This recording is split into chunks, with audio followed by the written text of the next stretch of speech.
Cumprimentos, saudações, obrigado.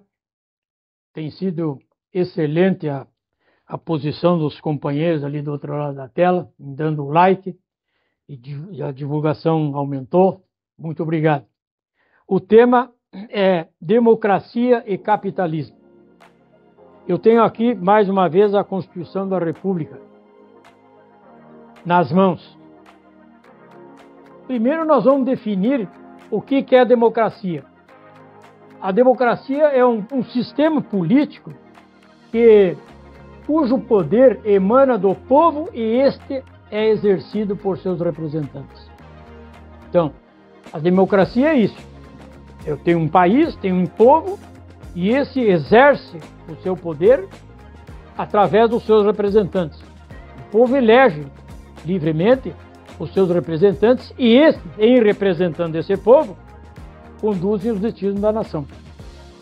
O artigo 1º dos princípios fundamentais da Constituição diz o seguinte: a República Federativa do Brasil é formada pela união indissolúvel dos estados, municípios e do Distrito Federal e constitui-se num Estado democrático de direito que prevê o seguinte: soberania, cidadania, dignidade da pessoa humana, valores sociais do trabalho e da livre iniciativa e pluralismo político. Pluralismo político significa vários partidos políticos. Não esses 30 e poucos que tem aí, que eu não concordo. 5, 6 eu concordo. Até porque não tem mais de 30, nem tem mais de 5 ideologias no país. Só tem 3 no máximo. Mas os poderes da União são independentes, harmônicos entre si, o legislativo, o executivo e o judiciário. Até aí nós sabemos isso. Constitui objetivos fundamentais da República: sociedade livre, justa e solidária. Garantir o desenvolvimento nacional. Erradicar a pobreza. Promover o bem de todos. E o que é o capitalismo? O capitalismo vem de capital. O que o capital quer? Lucro. O capitalismo é um regime econômico, um sistema econômico que é baseado na propriedade privada dos meios de produção, na busca do lucro e acumulação de riqueza. Aonde que eu quero chegar?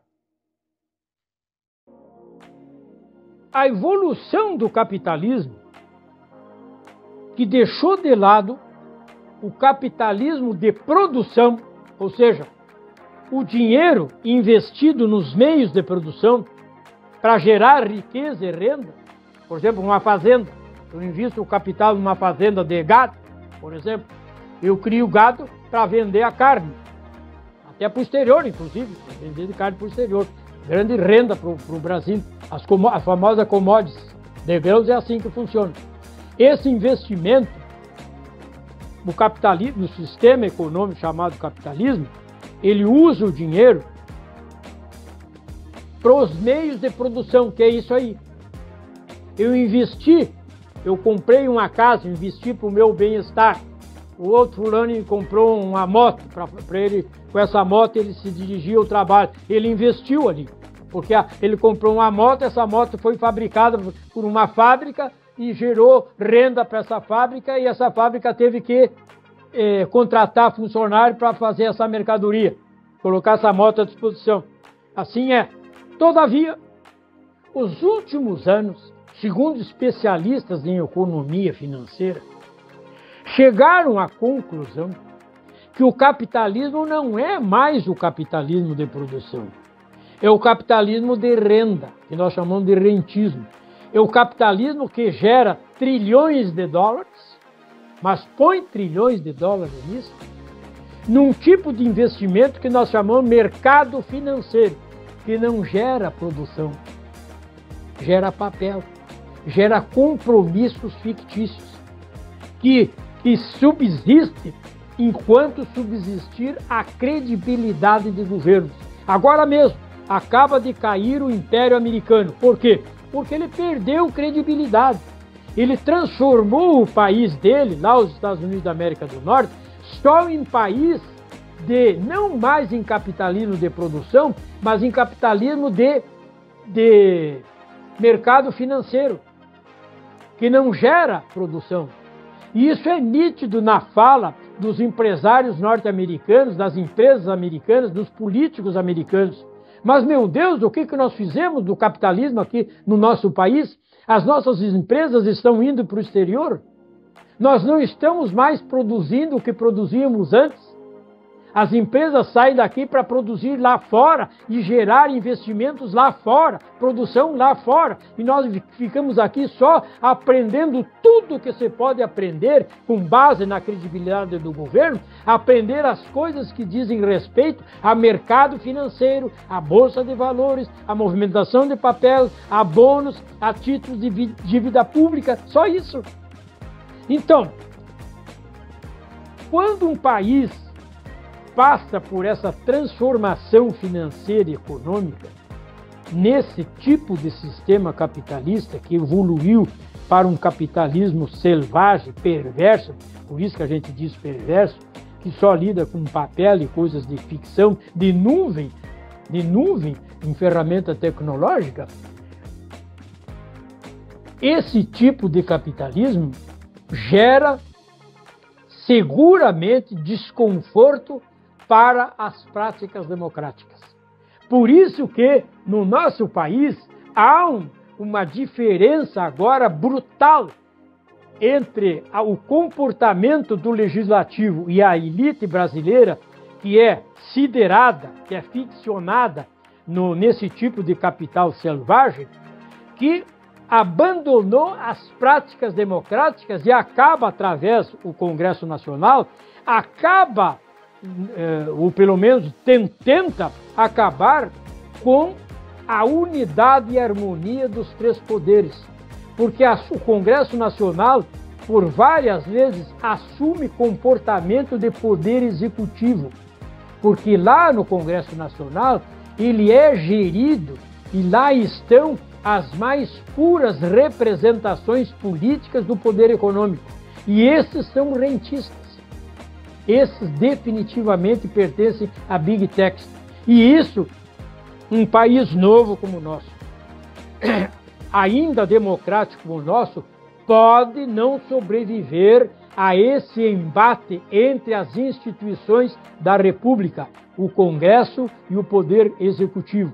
E envolvem o Poder Judiciário, porque ele também, na sua competência e na sua tarefa, tem que resolver o que está havendo de dissídio entre os dois poderes. Isso gera o quê? Como está gerando inquietação, e nós somos testemunhas disso, desde o ano de 2016.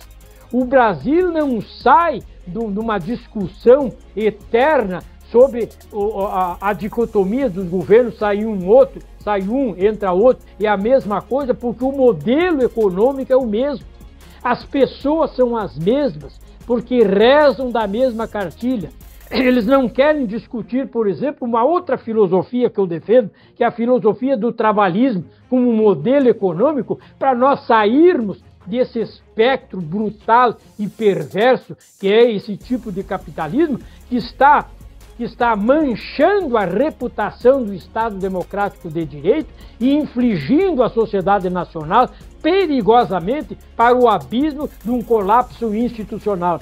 Estou avisando porque quem avisa, amigo é. Com largo tempo venho defendendo essas teses.